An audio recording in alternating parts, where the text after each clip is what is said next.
Okay, so the Great Resignation, it's not quite over for some industries. No, it's not. We wish it was. This morning, April Maggio, the Regional Practice Director for Core Staff Swipejobs, joins us with advice for those who work in these industries. Good morning to you. Thanks for being here. Good morning, as always. I'm intrigued to find out what industries are still having this high turnover after all this time. All of them. I mean, it's really across the board. Why? Well, you know, you still have those, unfortunately, companies that aren't paying the higher dollar, or at least market, you know, pay.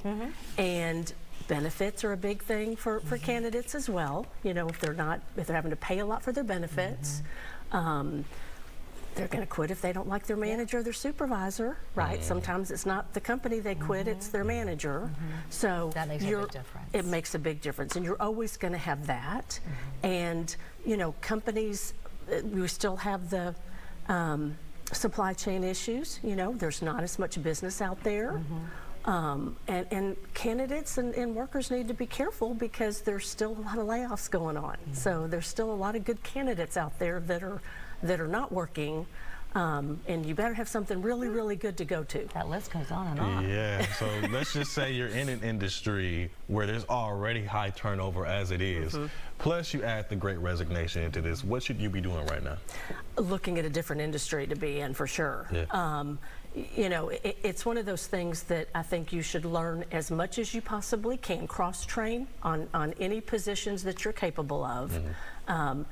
Do a side hustle, get some extra income going, get some extra jobs going. You know, update your LinkedIn, right? Network as much as you can. It's still the who you know, not so much it's everything that you do know, because, you know, if there's some really good ins with companies and with managers that maybe you didn't think that you were the most qualified for. And I think it can be very overwhelming if you've been in a job for a long time and your resume is just one job. It can be difficult to find somebody. Is that where you come in and you can really help find somebody and pinpoint some of the better openings out there? Yes, and you know, we're going to take the skills you have and what do you want to do? You know, just because somebody has these skills and they've been doing it a long time, maybe they're tired of doing that.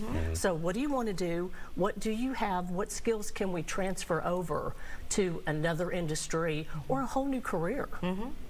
Start fresh. Start fresh. Might be needing to keep an open mind right now. Not easy, but we'll make it together for sure. That's right. I appreciate you, April. Always good to see you. Thank you so much. You too.